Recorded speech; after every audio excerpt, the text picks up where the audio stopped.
First Friday in March, I believe. I'm taking lessons so that I can tell what time of the year I am here. Bit dark and furry, the picture on the frame. Matches my mood, and it doesn't show the glare on my head very much. Hard to say. The weather supposedly fine today. It's going to break my millions of rules and go to the range on a Friday, which I never do. I go on Monday. Naturally, I don't go on the weekend because other people are there. But anyway, I was going to turn it on its head because it's about time that I turned a few things on their heads. Unfortunately, I chickened out at the last minute, although it may have a silver lining because it looks like it's going to rain, and I can't really think of anything more uninspiring than being at an outdoor range in the rain. Cannot imagine how that would be. Have to trek off every half an hour or so to go get your targets or check your targets. Man, it's just going to get a wet out. Not impressed.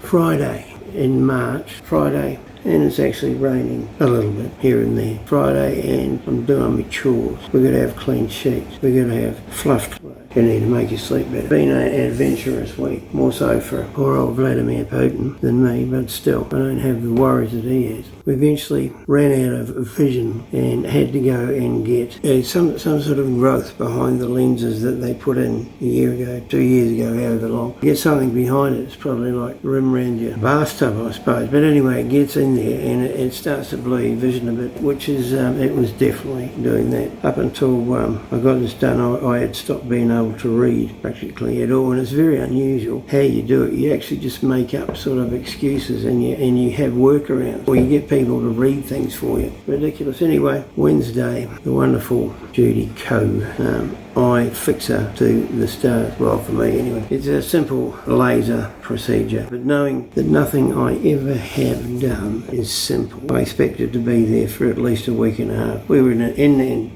lunchtime, out home in time for afternoon tea. Not that we can have afternoon tea because we're both on diet and we try and stick to those. There's me, because I'm a fat fuck and I just want to shift back into the clothes that I had when I was less fat, and Yvonne, because I think she's actually aspiring to be a mature ballerina. So we'll just have to wait and see. And anyway, she's lost a shitload of weight. Oh God, shitloads of weight. I've lost about 8 kilos. She's lost about 12 or more. Mine seizes every now and then because I've got to have butter on everything. Butter. Milk arrowroots and butter, if you haven't tried them. She got milk arrowroots because they're specifically bland and not really something that, and we eat nectarine, and not really something that you're going to hang out for. But of course I put butter on them and they're easy enough to eat. Alright, you can put jam on that. You can put butter and jam, obviously that's what you have to do. It's a Kiwi thing, I'm sure. Then you just stuff them in your mouth. That's not really conducive, can I tell you, to losing weight. Tell no one. Make them eat milk arrowroot with butter and jam, and they'll feel happy ever after. But they're going to have the same thing as me, which is called the dreaded shrinking belt situation, where your belt just doesn't do up around your guts anymore and you run out of excuses. I have found you can't keep saying you have a constant erection and that pushes your trousers out so the belt won't do up. Not even I have that problem. Matter of fact, no, not even I. Weight is a tricky thing, and eyes are tricky. If your eyes aren't doing well, I'm here to tell you that you need to actually get something done about them before you get too old to get them fixed. Not only do you get to see better for longer, but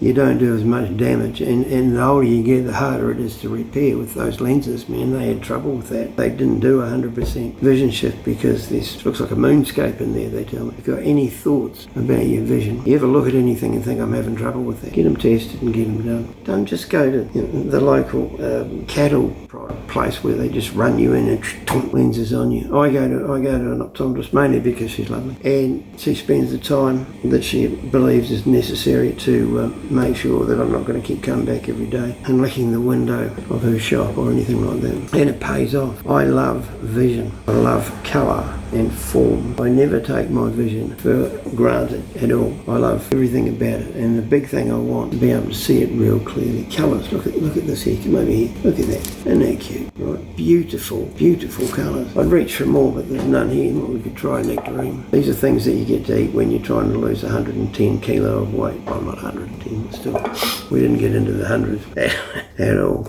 Look after your vision. If you happen to be talking to Putin, by the way, just if you ring him or something like that, He's not answering my calls because we had a bit of a... Tell him I love him, can't live without him, but can he let Ukraine just a bit of slack? One thing to scare everybody out of the city. It's another thing to destroy the fucking place so that it's flat and dusty. You don't need to do that. You tell him from me. I said he doesn't need to do that. And maybe he'll listen or maybe he won't. In the meantime, I'm waiting for this year's calendar from him, particularly like the last year's one where one of the topless on his horse. I mean, that's a dictator. Yeah, be good. Say hi to him.